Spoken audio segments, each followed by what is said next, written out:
For better or worse, the Greek navy is probably not the first to come to mind if you think about battleships. This is not for lack of ambition. The Greeks were engaged in a miniature naval arms race with the Ottoman Empire, up to and including battleships. The Ottomans would order a battleship, and the Greeks would respond, and vice versa.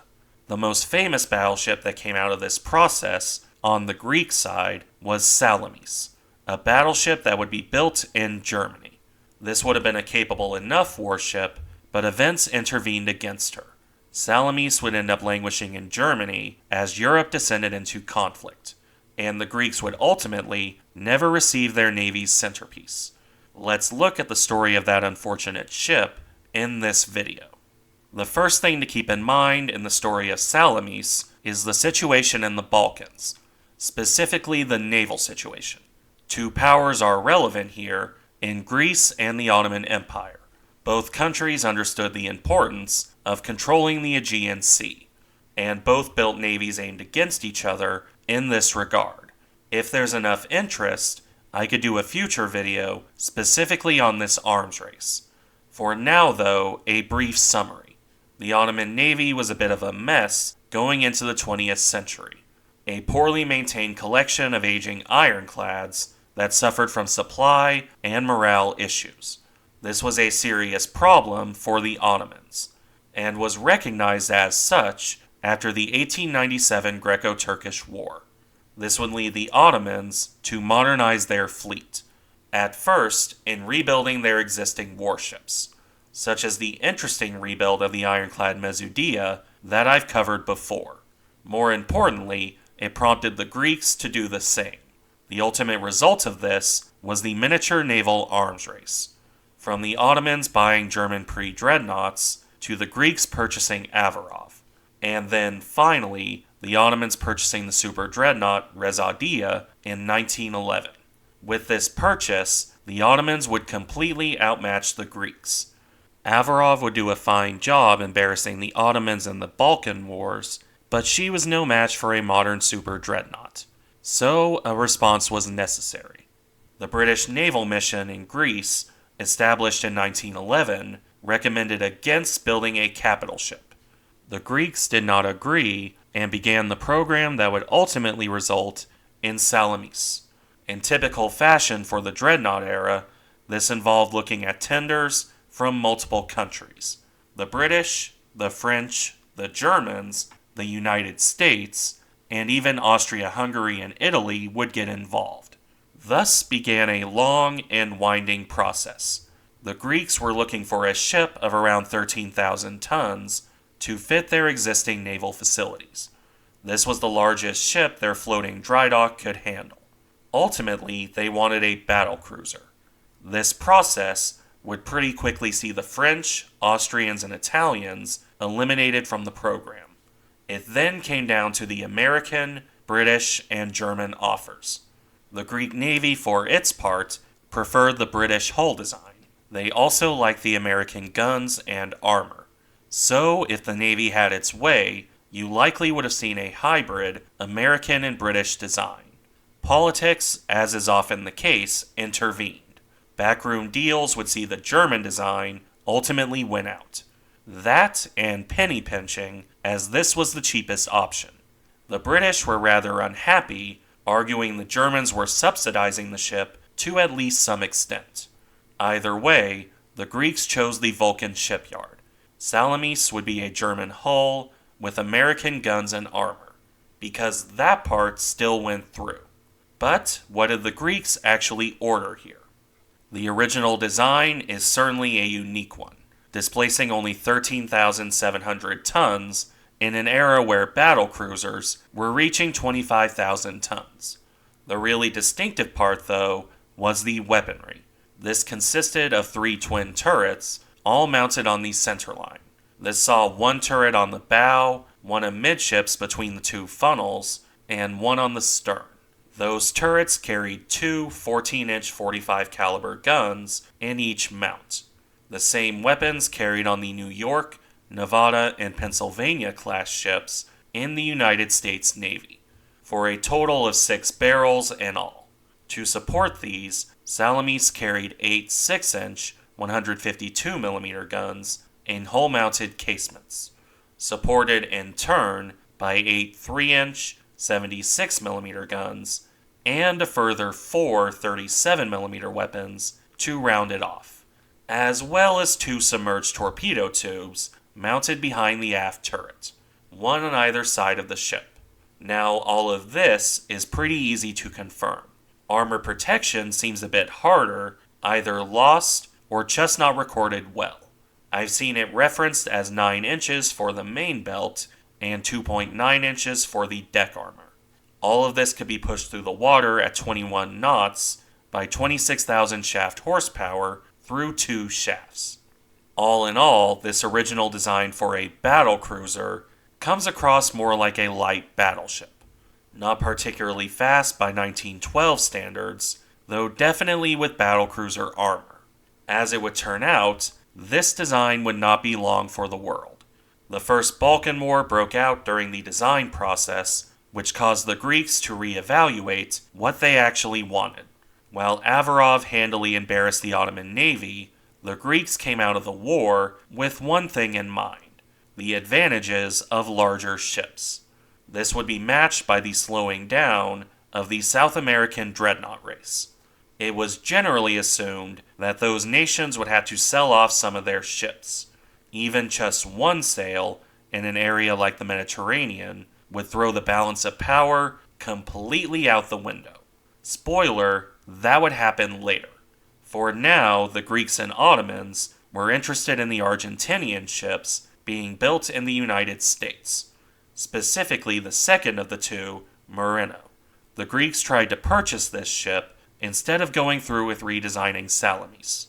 The Argentinians didn't bite, however, so the Greeks went back to Vulcan, which is where we now, after a fairly lengthy build-up, reach the final design of this battleship. A joint Greek and British committee would rework the German design, drastically increasing the tonnage. This initially only went to 16,800 tons. Further backroom deals, however, brought this up to 19,800. A shady political deal that went over the head of the Greek Prime Minister, but was ultimately accepted. That increase in tonnage bought 2 things of note: an increase in firepower and a marginal increase in armor protection. For the first point, Salamis lost the amidships turret in exchange for an extra twin turret. The ship now carried 4 mounts in 2 superfiring pairs, one on the bow and one on the stern in typical dreadnought style. The weaponry itself remained the same American 14-inch gun, only now the ship carried 8 of them. The secondary battery was also increased to 12 6-inch guns, still in hull-mounted casements. The 75mm guns were also increased to 12 in total, while the 37mm ones were removed entirely. And because why not, the ship also carried 5 submerged torpedo tubes, one in the bow in typical German style, and 4 on the broadside, with 2 on either side of the ship. As for the armor protection, this was pushed up to just under 10 inches in thickness. On the upper end for typical battle cruisers, but certainly thin by battleship standards. Salamis was not the worst armored ship of her era, but she certainly wasn't the best either. The deck armor for its part remained the same, although 2.9 inches was actually pretty good for the time. With all of that said, though, we've reached the end of the design process. Salamis was finally laid down in Germany on July 23, 1913. Things should have gone well for the Greeks at this point. Salamis was arguably inferior to Rejadia, but not by much. So, with that in mind, the balance of power was more or less maintained. And then we come back to the South Americans. The Brazilians, in specific, who put up their 3rd dreadnought for sale in October of 1913. This was the Rio de Janeiro, otherwise known as the Queen of the Turret Farms. While a flawed design, any ship with 7 turrets and 14 12-inch guns was a steal for whoever could acquire her. So, naturally, Basically everyone in Europe tried to get the ship. Ultimately, the Ottomans swooped in and bought the Battleship in December of 1913. The Greeks, understandably, panicked a bit. As I said earlier, any of the South American dreadnoughts would throw the balance of power out of the window, a situation that wasn't helped by the fact that Salamis was due for completion in mid-1915. This would leave at least a year where the Greeks had to face two super dreadnoughts with no battleship of their own. So they went to other navies. First, they ordered two dreadnoughts from the French, modified versions of the Britannia class. The first would be laid down on June 12, 1914. This was still not ideal. As a stopgap, the Greek Navy would buy the two Mississippi-class pre-dreadnoughts from the United States. I've covered these ships before, and they were pretty bad, even by pre-dreadnought standards. Still, battleships were battleships. While the Greeks might have bought a dreadnought for the same price, no one was selling a complete one, and they needed ships, not ships at some point in the future.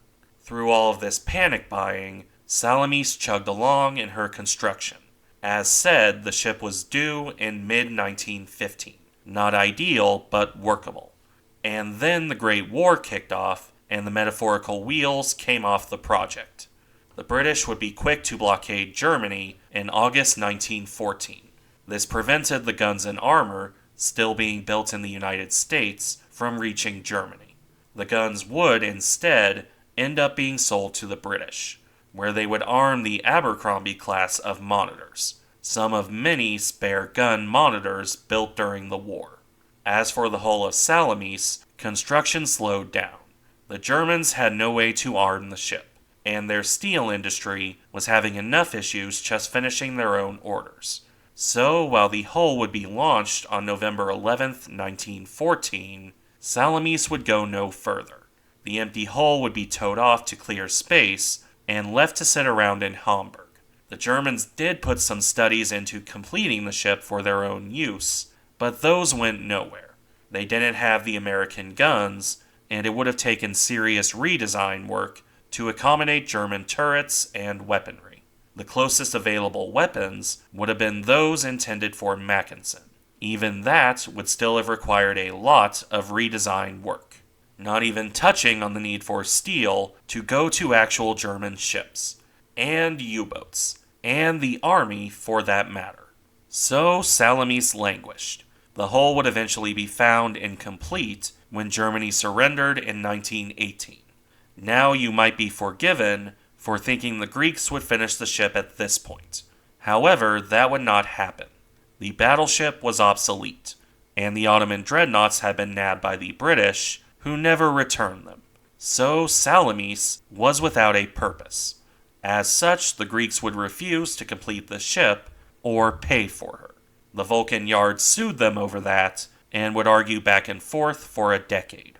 Until, that is, the Turks recommissioned Yavuz in 1928.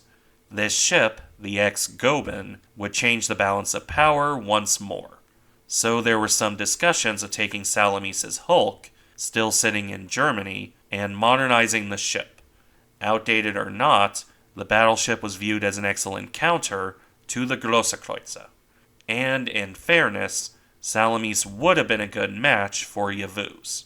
Where they intended to get new guns and armor is an interesting question, as Germany wasn't building that at this point, and the Americans would probably have side-eyed any requests for new 14-inch guns. It doesn't really matter in the end, however, as this also went nowhere. The Great Depression intervened, and in any event, the Greeks decided their old pre-dreadnoughts were fine to counter Yavuz. As a result, the Greek government would eventually pay Vulcan, and Salamis would be scrapped in 1932. A shame, really, as the ship would have been quite nice to see complete. Probably not something Greece could afford in the long run, however. Thank you for watching. Remember to like, comment, and subscribe if you enjoy the content, and I'll see you in the next one.